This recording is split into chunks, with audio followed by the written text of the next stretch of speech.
So we all know the Western Conference has been stacked this season. It's so many good teams from top to bottom, and we don't know where none of these teams are gonna finish off. We don't know because the Western Conference just has so many good teams, so many competitive teams, and we just don't know where nobody's gonna fit. But I'm gonna show you guys who are the contenders in the Western Conference. So let's hop straight into it. At number 1, I have OKC. OKC is obviously a contender team. We already know that. They won 53 games this season. 53. Shai Gilgeous-Alexander, he leads the charge.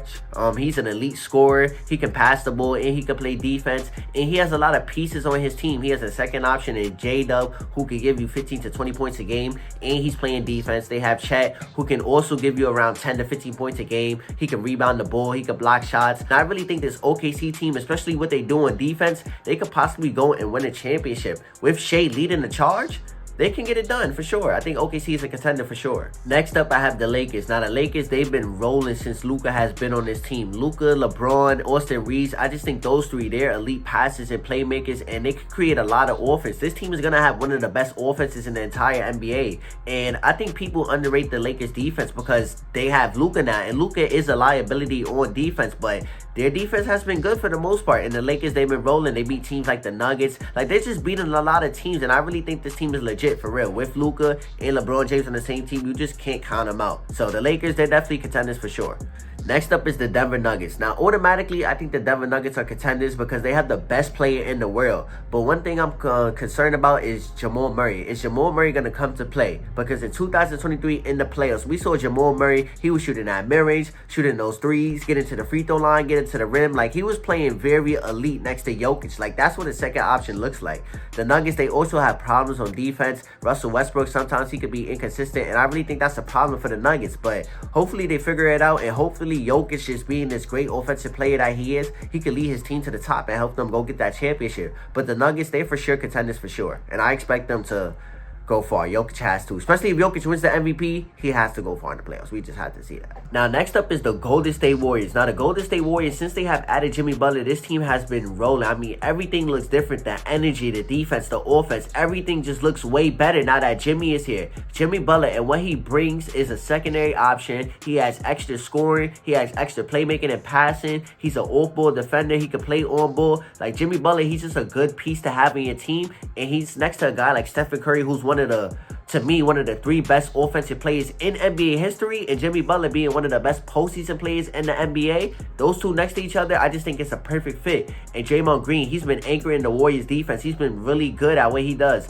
helping guys out, blocking shots, being able to guard on the perimeter. And like I said, Jimmy Butler, he's been a good off-ball defender. So the Warriors defense is legit. Now, sometimes the Warriors offense, it could get stagnant, but man, the Warriors, I would not bet against Jimmy and Stephen Curry. But I think the Warriors, they're contenders now for sure. With this trade, they went from the 11th seed to the 6th seed, and they're rolling now. They just look like a completely different team, and that's just because of Jimmy Butler and what he brings to this team, honestly. And of course, they have Stephen Curry.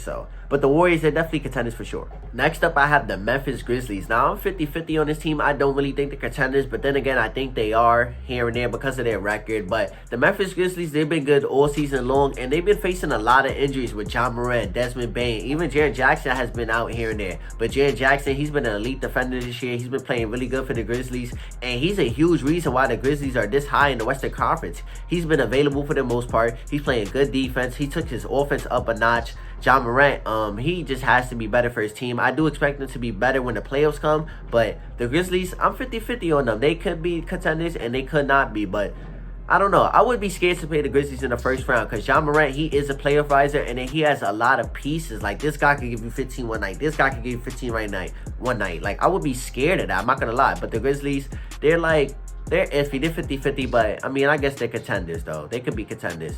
And I want to give an honorable mention to 2 teams. The first team is the Houston Rockets. Now, the Houston Rockets, they've been good in the beginning of the season, but as of recently, they've been so mid. And the reason why the Houston Rockets were so good in the beginning is because of their defense. They had an elite defense. They have a lot of guys just getting stops, making guys turn over the ball, and then converting those into points. That's what the Rockets did, and that's how they were so good. And that's how they're currently, I think they're the 5th seed right now. They were like at the number 2 seed, and then they just fell down a couple spots because they've been losing games. They've been so mid now. The defense just isn't there anymore. And the Timberwolves, ever since Anthony Towns left that team, I just think they've been mid on offense. And now Anthony Edwards, he's seeing certain defenses every single night. it's just hard for Anthony Edwards right now. So in the end, currently they're the 7th seed. So I don't know if they're even gonna make the playoffs. But if they were to make the playoffs, that's another team I'm 50-50 on, the Timberwolves, because they have Anthony Edwards, and I think he can possibly raise his team up. We've seen him do it before. But with that being said, if you guys like this video, make sure you guys like, comment, share, subscribe. Get this video to 6 likes, and I'll be definitely dropping again. See you guys in the next. It's #Top5Nation, and I'm out. See you guys in the next.